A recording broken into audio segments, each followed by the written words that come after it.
Hey guys! Wow, the year 2018 is almost over. Or maybe it is over by the time you see this video, but either way, it has been it has been a busy year. I've streamed more than 20 games. That's a new record, I think. So let's just go over them real quick, and I'll talk a bit about them, how it went on stream, and how the games were received.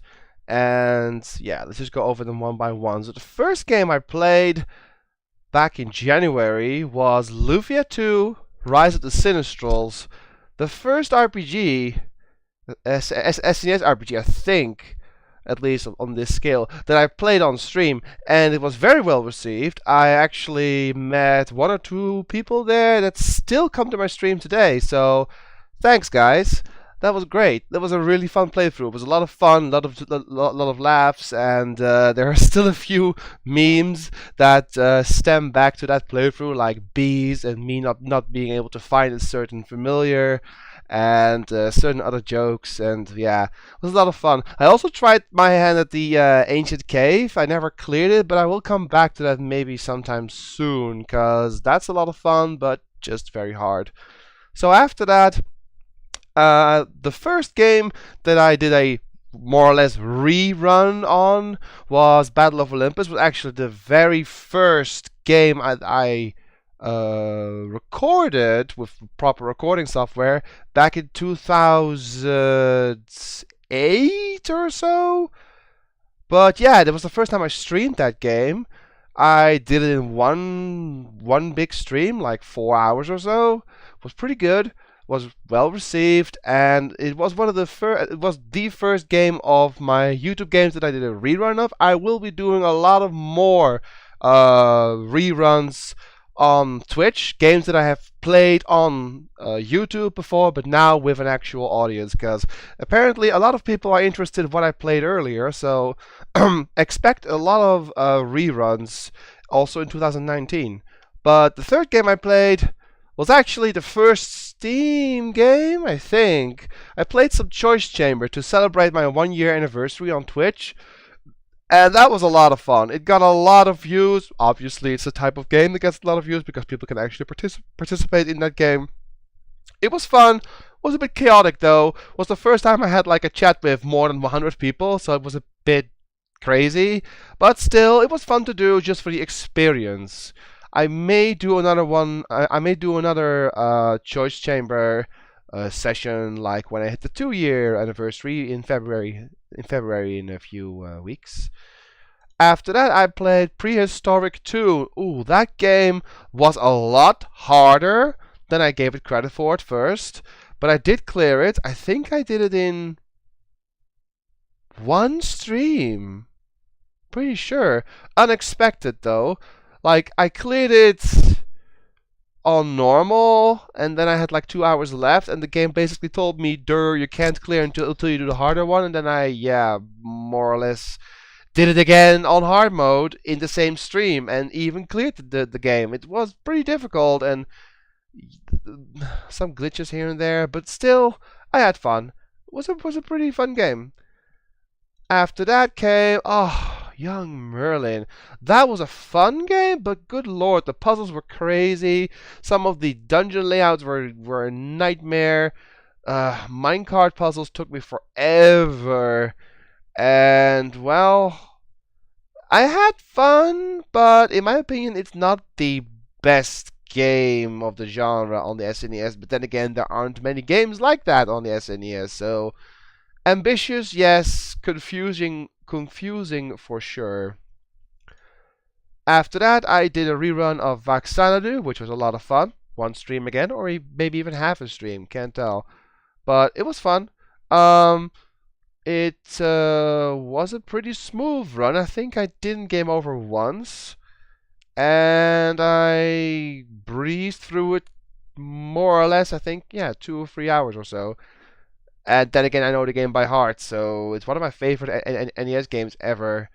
I also had a lot of fun just introducing a few people in chat to this game because they didn't hear about it, and it was fun to see their reactions to some of the things the first time, like the mist town, the music, some of the enemies. It was great.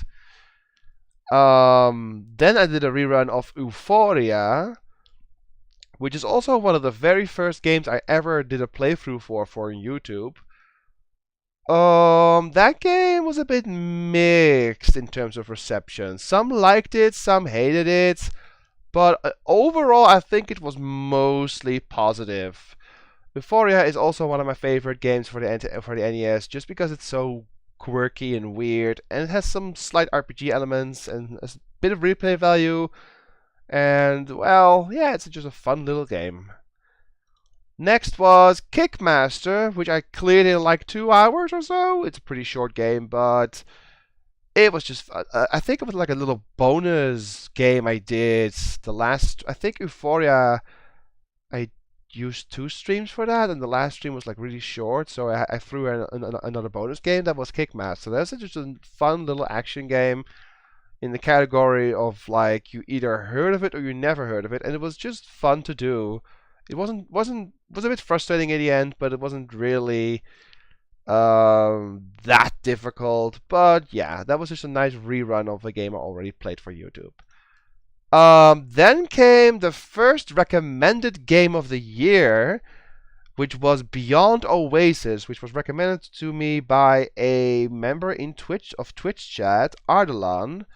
And wow, that game gave me a lot more than I thought it would. It was like a Zelda-like with some unique features and a bird eye view overworld where you explore and collect better weapons and elements and upgrades and do dungeons and puzzles and bosses. It was just fun to do, but I did not expect the game to be like that when I first started. It looked kind of mediocre, but it really blew me away in the end. It's such a really, really fun game.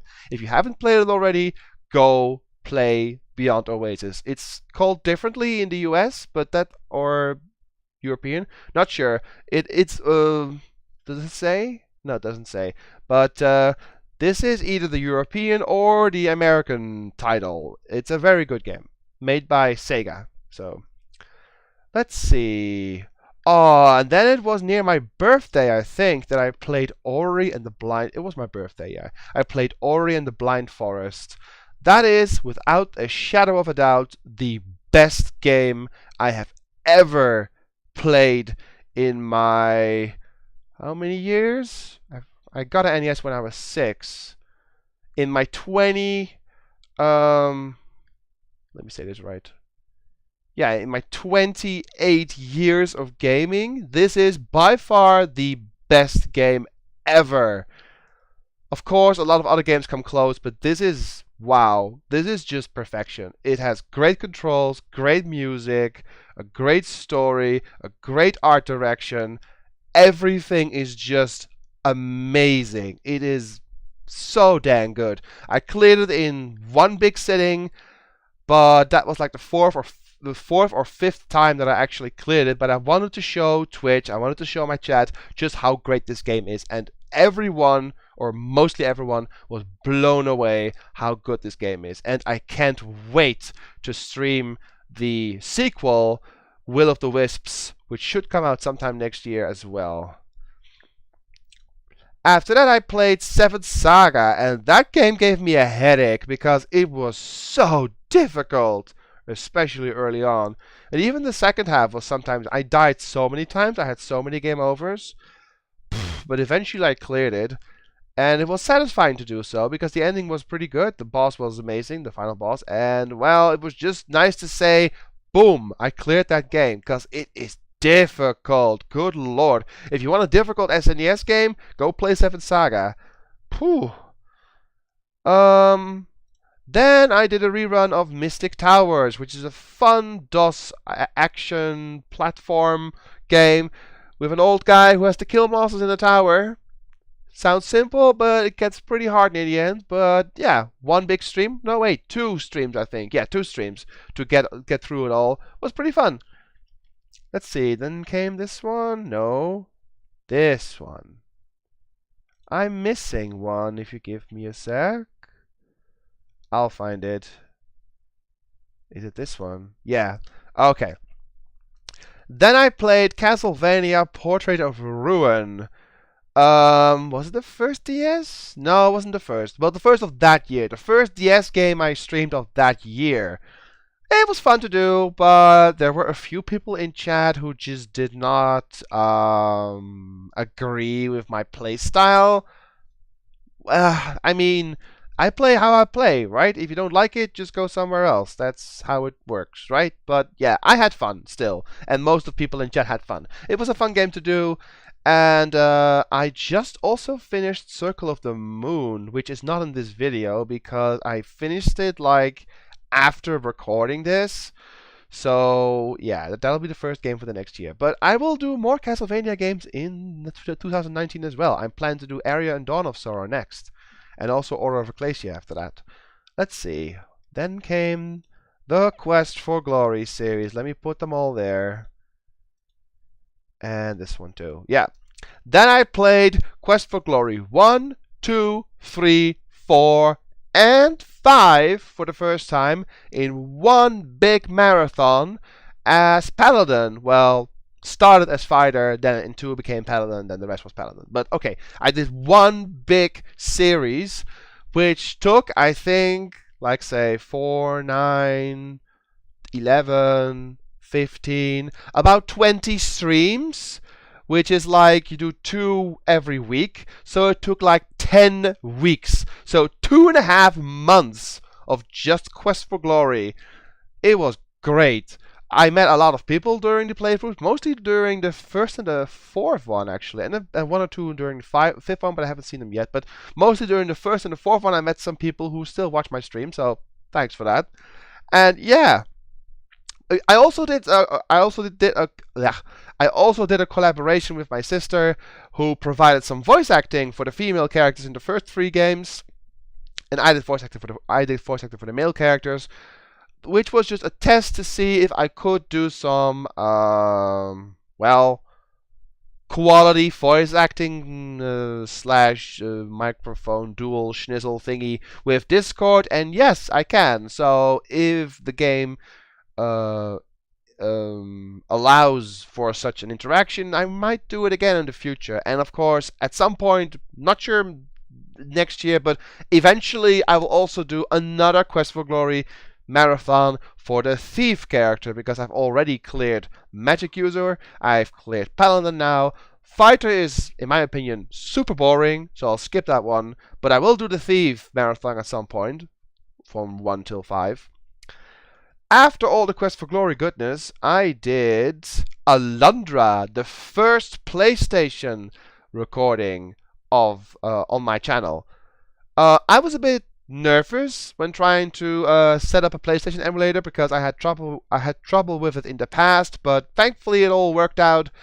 And I was able to go through the game and was blown away. That game is amazing. It was recommended to me by Drakathos on my Twitch chat, and wow, thanks, man. That's a great game. If you like Zelda, if you like games that make you think with the puzzles and have a game that has a good / depressing but still somewhat satisfying story, go play Alundra. It is amazing. It is such a good game. I cannot recommend it enough. Right. Then I played for Halloween 11th Hour, which is a sequel to The Seventh Guest. And I gotta say, it is slightly disappointing, but still has some quirky puzzles, and it's just cheesy. And the horror is barely there. It's more like a spoof puzzle, pseudo horror game. I mean, there is a little bit of horror, but it's like very, very minor. It's not even scary. It's just silly. And, well, I had fun with the game. It was fun mostly to interact with chat and figure out puzzles together, because there was some kind of scavenge hunt where you had to find a clue, solve it, go to the next item, get a clue, etc., until you get a little video, and that opens up the next puzzle, clear the puzzle, and you can go explore more of the mansion. It was a great setup. It was just a little lackluster in terms of actual horror. But still, if you like Seven's Guest, and if you like puzzles and word riddles and so on, it's a pretty good game. It's not perfect, it's not a masterpiece, but it's still, it's okay. Let's just say it's okay. Then I played Might and Magic 8, Day of the Destroyer. It has more or less become a tradition for me to play at least one Might and Magic game every year, and this year it was time for number 8. And yeah, I had a lot of fun. I had a party of 5 people. All were named after Twitch chat members. And that was just a blast. It was, well, you know, a lot of people know this game already. So it was, for the most part, a little quiet now and then in chat. But when it was active and people were chatting, it was just fun. And I know that some people are more into watching than actually talking. And I know I've watched my view count that there actually are a lot of people who watch this stuff but don't comment. But so it is appreciated. But it was a great game to do. And I just like this series, man. I like Might and Magic 6, 7, 8, and I might actually do the other ones at some point, because simply I just love the series. So maybe next year I'll try to 1, 2, and 3, or some other titles. I might even try 9, despite how horrible it is, or so I've heard. Never actually tried it, but I've heard that 9 is terrible. But I want to keep going with the Might and Magic series for sure. It's one of my childhood favorite game series ever. So, and then the last game that I did. Technically not the last game, because I also played Circle of the Moon, but like I said, that was cleared after this video. So the last game that I cleared before this video was Crusader of Senti, which is a strange game for the Sega Genesis. It is also, again, a Zelda-like, with some interesting animal buddy familiar mechanics that are quirky and weird. But the story makes no sense, and the art style is a little strange. The bosses are ridiculous. If you like a game that has a faint hint of Zelda and is just very silly, then go play this. But if you want a game that has a more serious tone and actual good puzzles and challenging boss fights, then you might want to skip this one, because the bosses were easy, the puzzles were straightforward, the dungeons were not too hard. And yeah, like I said, the story was weird. The characters are strange. The animal buddies is a good system. Like you have 1 or 2 floating around that do different abilities depending on what combination you have. So there is some strategic stuff you can do, but it's an okay game. It's not like perfect, but it's mwah.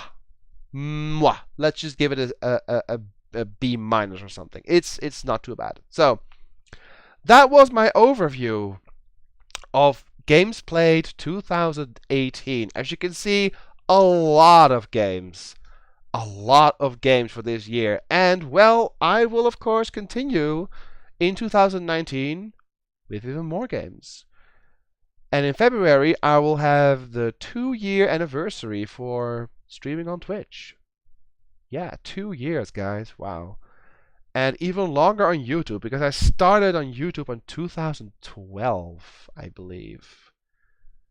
Or some... No, wait. I started 2010. I joined 2006. My first actual Let's Play was 2010. I think it was Metroid Other M. 2010, man. Good lord. I've been on YouTube for 19 years almost. It's crazy. Well, no, not, yeah, 2006, hold on. No, it's like 13 years. I was somehow thinking of 19. Because of 2019. Well, anyway, that's my overview video, and I will see you guys all in 2019. So, have a great exchange of years soon, whatever you want to call it. and I will see you soon again for more streams, more games, and more fun in 2019. So take care, everyone. See you soon. Bye bye.